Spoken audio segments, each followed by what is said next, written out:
Rachel,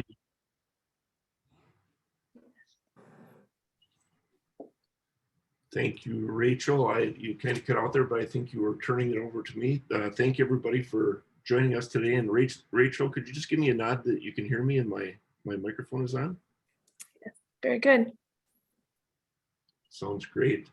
So, I was thinking about content marketing, et cetera, and why it's becoming more and more important lately, especially combining with marketing automation. And it's really largely about today's world with the self-educating buyer. Content CRMs, those are things that help us manage that engagement. Oftentimes people are learning about our company or the things that we do without us even really knowing about it unless we're looking in the right places. So with that, I'm going to jump right in and just a brief agenda. I'll cover some definitions. There's some things that I talk about, words and things that I use that I'll just define what they are, and talk a little bit about the strategy that's really important for any marketing effort. And then we'll get into the three items that we're really here to dwell on today, and really bringing them all together. And then at the end, answering any questions you folks may have. So before we get into things, I wanted to share these definitions. And content really describes messages that are interesting and valuable to our audiences. And ERPs, which most, if not all of you are using, they really help manage the day-to-day business activities such as accounting or procurement or project management, sales numbers, which are really helpful or oftentimes near ERP. And as far as the CRM goes, CRMs are really software that help us manage interactions with our customers.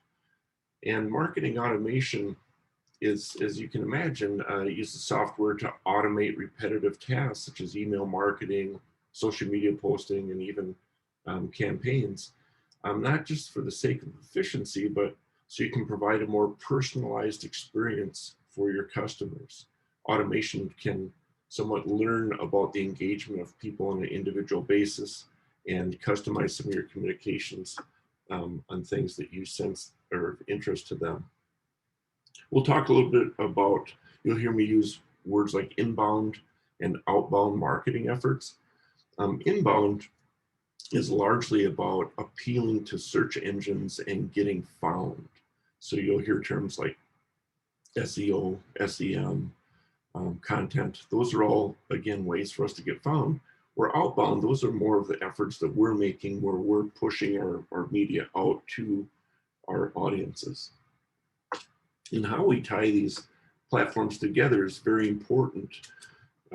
Software as a service, as you probably hear that acronym more and more, those platforms are getting to be where most software applications are heading. They're all cloud-based. And when you have these platforms connected properly, you even have more opportunities. And consider this, that if you can tie your sales data from your ERP into your CRM, you can start to identify sales gaps. For example, if most customers that buy product A also buy product B, you can identify that with your, you can identify people that are buying A and not buying B in your ERP, and then tie that in with the individuals in your CRM and provide your salespeople with sales leads or opportunities to sell B to the people that are only buying A. That said, there's one thing that we need to talk about before we get into ERPs or CRMs or marketing automation, and that's strategy. It's one of the most important parts of your marketing effort. We use the expression strategy first. And when it comes to marketing, I really define strategy as fully understanding our target audiences and our objectives before we get into the tactical part of marketing. And in other words, let's make sure we know who we want to talk to and what's valuable to them and how we'll say that before we start talking about emails and Facebook and things like that.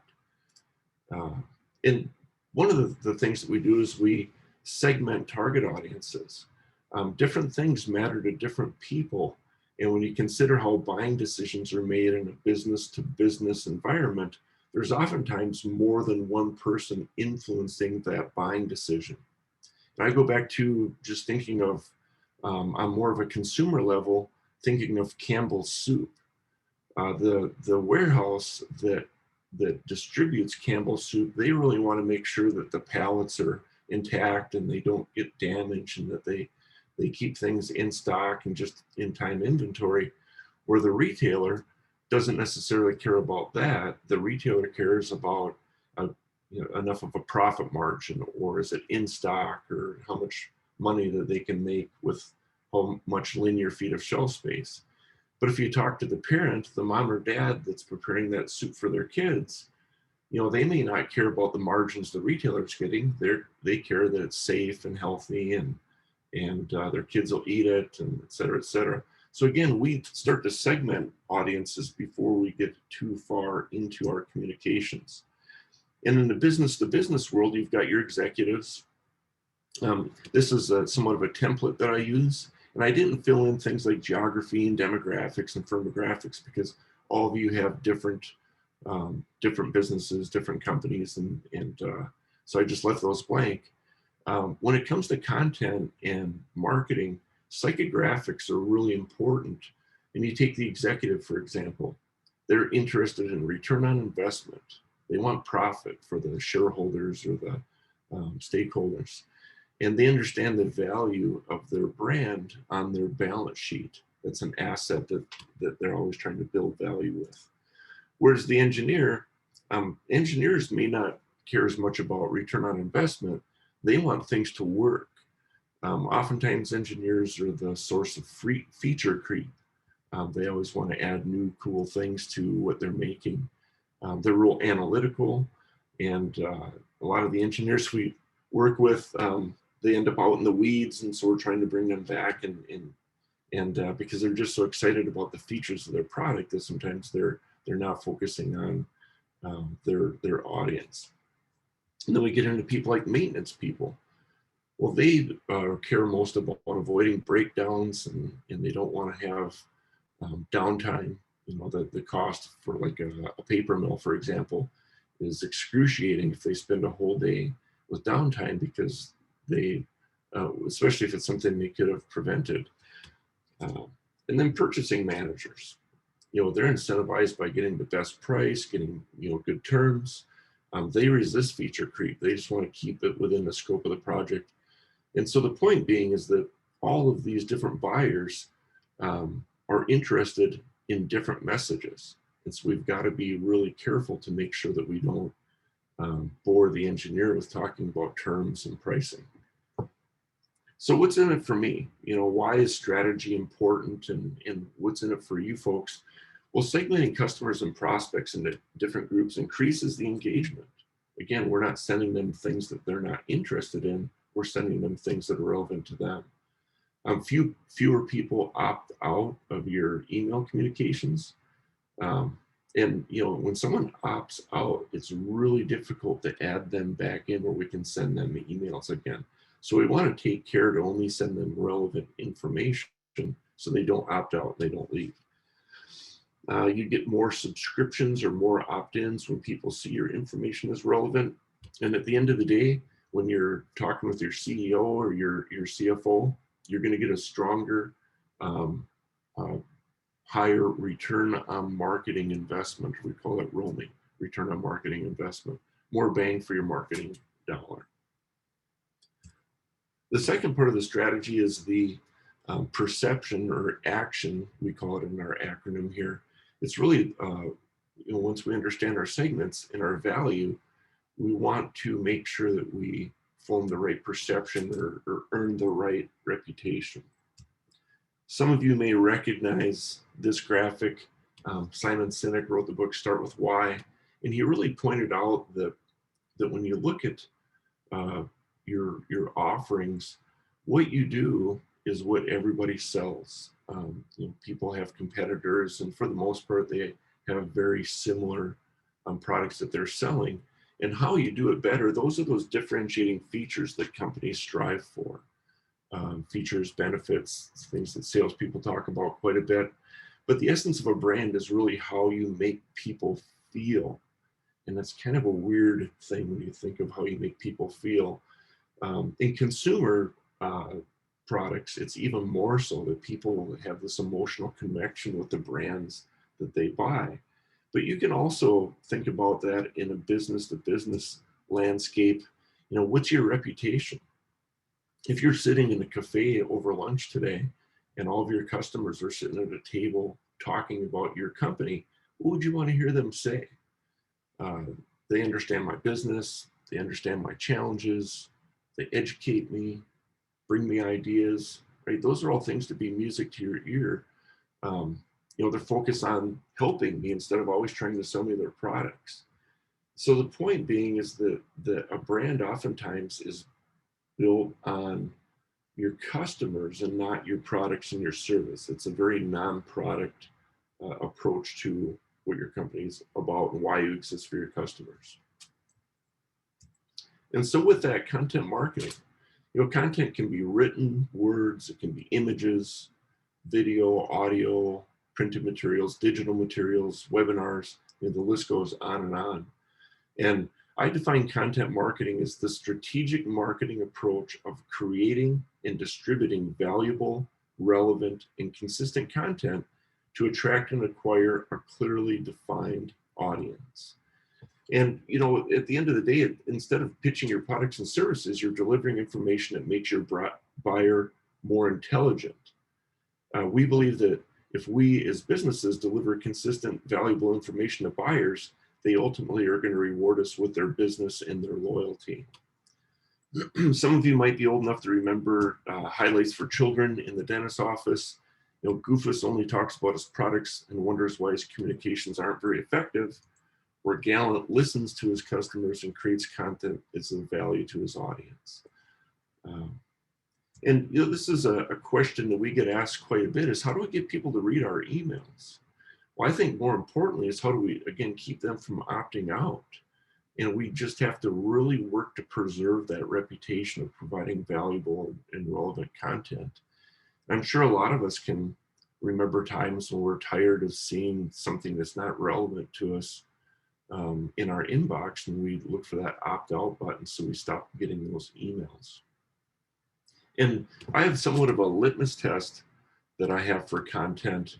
There's so much media in front of people today that we're competing for that top position in their mind. We want their attention.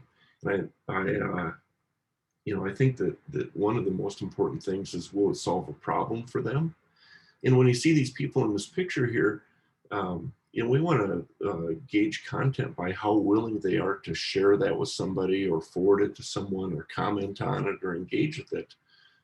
Because people don't oftentimes run around the office with their phone and say, look, Acme Nut and Bolt Company has new galvanized nuts and bolts. That's not something that they get excited and giddy about sharing. So it has to be something that's of interest and of value. And just some examples, we look at it in different ways. Like we've learned a lot over the years about package design, for example.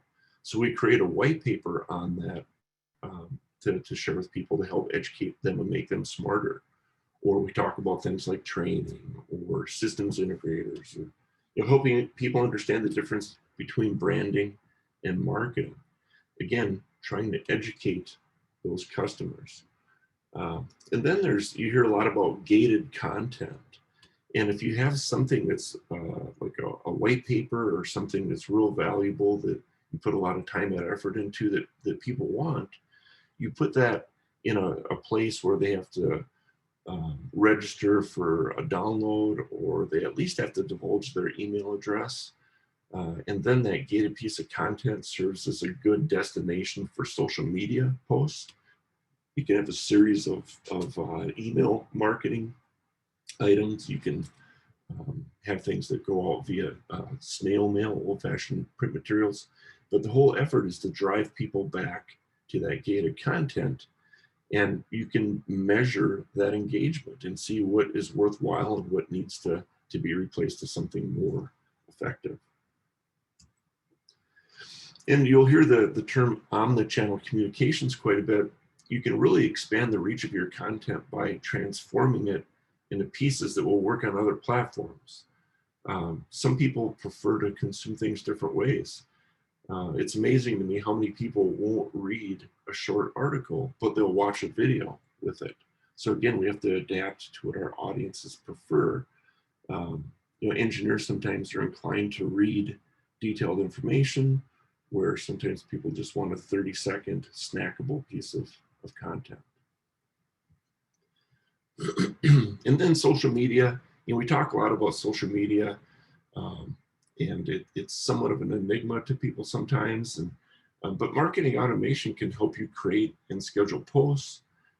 Some platforms even integrate with third parties so that you can automate the literal sharing of those posts. And they really, again, can track engagement with those posts. And one thing that we've got to remember is that privacy settings and whatnot are continually evolving, and it's getting more and more challenging to measure that as people take control of their privacy. And before we talk about social media, people say, well, when should I start social media? I've avoided that, or we haven't really gotten behind that very much. And I tell them it's a lot like, making sure that you're prepared to talk about how people use the platform. When I look at people on Facebook, they've got their thumb moving and they're swiping and moving through the content pretty quickly. So you need to build something that is engaging.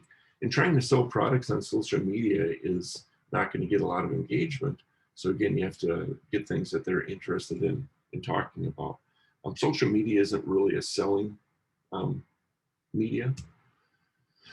And people say, well, when should I start? And it's just like planting a tree. If you're going to have a picnic in your yard, you don't plant a tree on Friday night and expect shade on Saturday.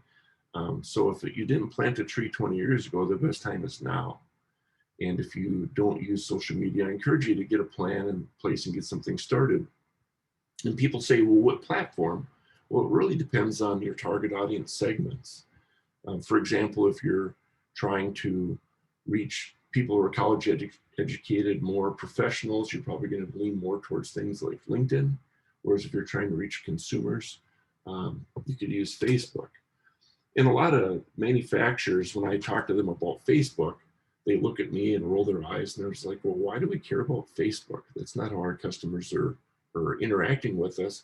And I do remind them that, as everyone knows, it's challenging today to find employees. And most employee prospects are going to look at your social media, they're going to look at your website, and they're going to form an opinion about whether your company is somebody they want to work for or not, based on what they see online. So even if Facebook isn't a real powerful tool for your customers, it could very well be a great way to share your culture with prospective employees. So again, when I think about content and what's in it for me, creating content allows you to control your message and define your brand exactly how you want it communicated. You're more likely to get found by people when they're searching for the products and services that you offer.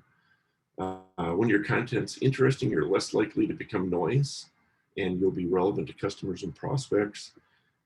You'll reduce your vulnerability to the privacy law changes that are looming or in place.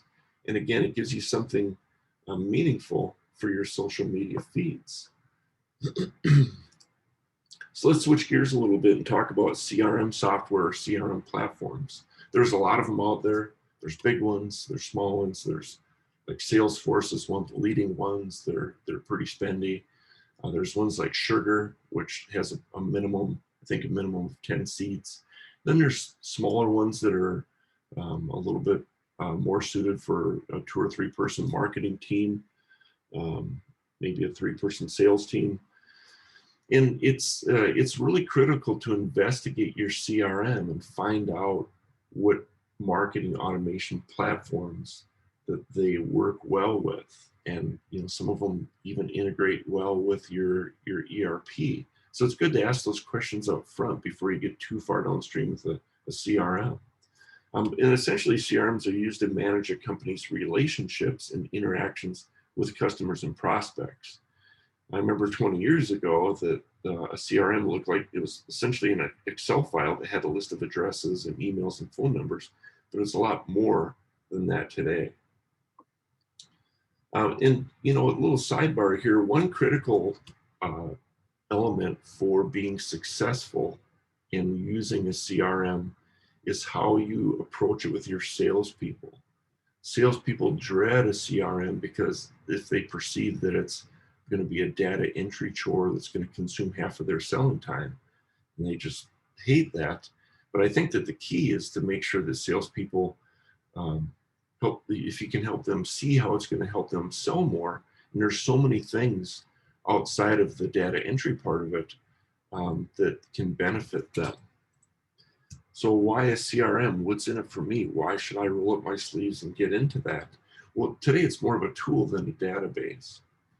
It provides a centralized location where you can look at all the prior interactions with prospects. Think of the bids that they awarded you with or did not, or the campaigns you sent out to them, and where they interacted and where they asked for a white paper. It'd be important to know that before you start calling on them or trying to close the deal. Again, you can tie in sales data to generate reports that will spot trends and opportunities. Using segmentation, you can make sure you get the right people with the right message. You can generate and track outbound communications from your CRM, such as emails. We do a lot of beta testing. Beta testing allows you to send 2 messages to your list and determine which one is more engaging. So oftentimes you'll drop the less engaging one and try and improve that. We actually did this recently when we contrasted written communication versus short video. And the videos had way more interest, and it's going to, as a result, will be a larger part of the client's mix. And something that is interesting too is that we talk about managing the funnel. And the funnel is something that sales managers and salespeople are always dwelling on. And when you think of a funnel, it's really segmenting them by where they are in the buying journey. Did they just become aware of you? Sometimes prospects are not aware of you, and once they hear about who you are, we put them into the funnel. Are they interested in the content you're providing? That shows that they're a little bit further down the funnel. Are you becoming their preferred supplier in their mind? And who will they think of when it's time to make a buying decision? So messaging and content that you send to them really depends on how far they are down the funnel. And that's oftentimes another benefit of marketing automation. So let's switch gears again and talk about marketing automation. It's a pretty simple definition. It's technology, usually an online platform, that manages marketing processes and multifunctional campaigns across multiple channels automatically. Marketing and sales departments use automation to automate online campaigns and sales activities. They can really increase revenue and efficiency that way. And one of the things that I look for from marketing automation is what we call a marketing qualified lead. And consider this, that it takes about 40 gallons of maple tree sap to make 1 gallon of maple syrup. And that same analogy applies when it comes to qualifying leads. Imagine if you sat down with your 3-person sales team and said, I've got 4,000 leads for you to follow up this week, and you need to follow up with them. Well, first of all, they wouldn't. And even if they tried, it'd be a waste of time because they'd be calling on these people that are really not interested in buying, may not even be the right prospect. So automation enables you to boil down those 4,000 leads into 100 or more qualified leads for your sales team. And how does it do that? We call that lead scoring. Marketing automation and qualified leads rely on the lead score, and essentially you set up the parameters on the platform so you can determine how each action is scored. Some actions like submitting a form or downloading a white paper might be more weighted than others. Maybe they watched a video. Maybe they clicked a link. So you use lead scoring to apply a mathematical score to those actions, and it helps you, again, take that 4,000 gallons of sap and make syrup out of it. There's also the ability with marketing automation to target campaigns. You'd send them an email, you wait a few days or a week, and if they open the email, well, then you may say, okay, we've got some engagement. What did they do there? What did they click on after they opened? And you may have a different email that you send that to the segment of that group of recipients that engaged your email, or maybe the ones that didn't open the email, you resend the original one. And then you just continue to learn based on how they interact and adjust things as you go on. And we really call that progressive profiling. It's learning about people, better understanding your customer, and after a series of questions and forms. And when it comes to forms, we want to remove the barriers. We want to make sure it's easy for those people to engage with us. So make those forms easy.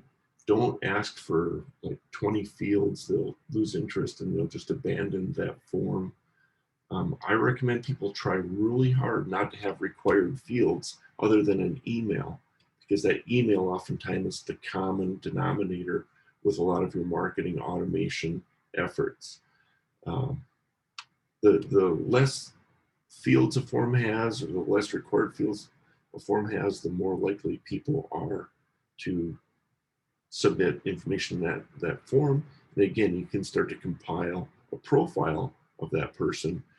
And it starts to make me think of Amazon. Amazon looks at everybody that buys from them as a target audience segment of one, because they're continually learning about you when you're logged into their platform, and they've got a profile where they show you things that they think you'll like, and et cetera, et cetera. So how do we bring things like CRM, ERPs, marketing automation, how do we bring all those things together? So one bit of advice is, when you want to start, make sure that your platforms integrate well with one another. And I just get them on a chat room or get them on the phone, and I say, tell me about who you most successfully integrate with from an automation platform. We have clients, for example, that use WP CRM as their CRM, and they use Acton as their automation platform. And then their ERP is more proprietary, so they had to customize some of the hooks and things between those platforms. But the goal is to get all these things to talk to one another without investing a fortune in custom APIs or custom software integrations. In a well-integrated series of platforms can make handoffs of those qualified leads to salespeople smooth. It can even be automated, where once a prospect or a potential customer hits a certain level of their lead scoring, it can automatically generate an email to a salesperson in that division and say, hey, Jimmy's really been into all of your emails, and maybe you should give him a call, and here's his email address, and maybe you want to start there. So it's again, it's a way to really help people make good use of their time. Again, what's in it for me? Why is this important to you? Well, it helps you concentrate more resources on the people that are really good prospects. Lead scoring, as I mentioned before, boils those leads down so you can focus on the ones that are the most engaging. Your sales team can focus on the prospects that are farther down the funnel, and they spend less time chasing things and people that are not interested in buying. So a little bit of the future here. I pulled up my crystal ball this morning and looked at these things, and some of the things that are going to really make content more important are on this list here. You probably read things recently about third-party cookies. Well, third-party cookies are going to get stale and crumble. All kidding aside, cookies are something that third parties put on that ends up on your browsing history in your browser if your privacy settings don't block those. And they provide insights to marketers and companies that sell data. Well, those are going to start to get blocked more and more. If they're not a first-party cookie, they're they're going to be a tool that we no longer have. And as a result, you're going to start to see more generic messaging. You're going to start to see more ads and things put in front of you when you're browsing the internet that are not relevant to you because they don't have a way to peg you as far as what you're interested in. And then we see things like the General Data Protection Regulation. That's for people that are doing work in the EU. It's a much more rigid guidelines for what you can and cannot do when it comes to targeting people for communications and what you are willing or able to collect from them on a data format. And some people say, well, that's not the end of the world. I don't focus a lot in Europe today. Well, the CCPA is California Consumer Privacy Act, and California has gotten to be almost as aggressive as Europe in slapping the hands of marketers that don't abide by their rules and maybe violate some of those privacy rules that are out there. You're also going to start to hear a lot about customer data platforms. And think of a customer data platform this way: is they're an aggregator of all these different first-party information that they either purchase or gather themselves from different sources, and they put that into a platform that you can use where it helps you play by the rules, it helps you get as much insight as you can when you can't use cookies and whatnot to gather that information. You'll see a lot of third parties out there that they're selling that data, or they're selling you that access to that data. And I just say buyer beware, really investigate them quite a bit.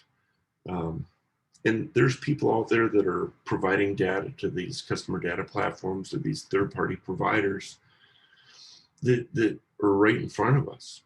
There's a reason that my American Express card gives me 1.5% cash back, because they're selling my data to some of these aggregators, some of my buying habits, what I purchase and where I buy those things. So you're going to start to see more and more of that.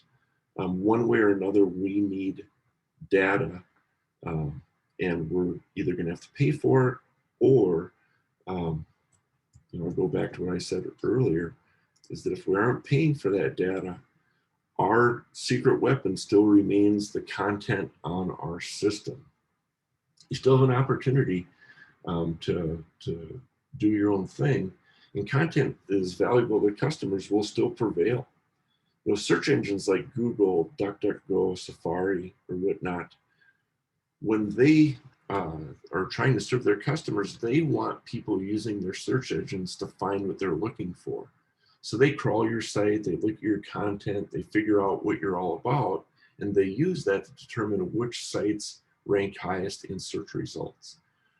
And there's really nothing in the privacy or the settings that the legislation that's going to inhibit that. That's just a real pure organic way for companies to find you. If you don't have content on your site, Google has no way of knowing what you offer, and they're going to have little to go on to try and recommend you to the people that are using their search engine. Another thing that's important is just brand awareness. And brand awareness has a lot to offer when you consider the fact that there are people that are unaware of your brand. You can say, have you heard of ABC company? They're like, nope, I've never heard of them. Well, then if we do our job as marketers and we get the right communications to them, you'll say, have you heard of ABC company? And they'll go, oh yeah, I recognize that. So they've got a little bit of awareness of your brand. And as time goes by, and if we do our job right, they start to recall. And you say, well, who's a good supplier of widgets? And they recall ABC company because they become familiar with that brand, and they see value in the communications that you send. And at the end of the day, we want them to recommend us to their friends and their business associates. And I think of Kleenex. If the ultimate is for customers to be aware enough of your brand where they start to search for your company name or the branded names of your products, or instead of searching for facial tissue, or they'll see all, Puffs and Kleenex and et cetera, et cetera. If we can get them where they're aware enough, where they're searching for our company name, it gets really hard for our competitors to get into the top of the search results and be as relevant as we are with that. So, and one last thing here, and we'll get into some questions and whatnot, is that you hear me talk about strategy being important, and the marketing platforms and all these things you can subscribe to. Don't spend a nickel on marketing automation or new CRM or these things until you define your brand's value proposition and committed to generating content that tells your story. Because there's nothing worse than investing in some of these platforms and then not having anything to really use them to feed, and you end up not showing a real strong on that return. And I told people, when it comes to the content that you're going to run through your CRM or your automation platform, is get ahead of the curve. All of our clients have a content calendar that they maintain, where they're preparing that based on their strategic plan ahead of time. So when it comes time to do a campaign, they already know what they're going to say. Because if we wait until it's the day that we've planned to send out an email blast, for example, if we don't have a plan for what that email is going to say, we're just going to end up settling for, well, let's just talk about our products. Let's talk about our services. And sure, it's important that people are aware of those things, but those are not the compelling things that people are going to gravitate to and look at and engage. So get a calendar in place, get your branding in place, and think of CRMs and marketing automation as phase 2 after you've got your marketing strategy underway. So I'll open things up to some questions here. We've got about, I think, maybe 15 minutes, 18 minutes for that. So go ahead, shoot. It looks like we have a question from Kelly, and she says, does anyone use HubSpot? And if so, are you happy with it? And then Hal, do you have any thoughts on that? Yeah, HubSpot is like one of those top, well-known, and you think of awareness, more people recognize HubSpot than Pipeliner. So they have tons of awareness. They're one of the first in the market. They have built up enough subscribers where they have some resources. And so now they're really starting to build out a lot of the peripherals that they have. I see some business-to-business platforms where they don't necessarily get on HubSpot. They choose other platforms that might be a little bit more relevant to their business. But with that, HubSpot is, they make it really easy to step in with not a huge investment. Then as time goes by, you can engage them more and more. Now, one thing I warn people about is that sometimes you'll get someone who's primarily a CRM, and they'll try and be provide a marketing automation platform, but they're really good at CRMs, but they're not as good at an automation platform. And also there's automation platforms that try and be CRMs. So again, it's like, sometimes if they're focused on that unique thing, that the unique part of their offering, they're going to be a little bit better at it. And something like HubSpot, again, a low barrier of entry, they're a good company. And I would just say really thoroughly investigate it and make sure that it functions how you want to use it before you go all in on it. Because it's really a challenge to back out of one CRM into a new one, or automation platform into a new one.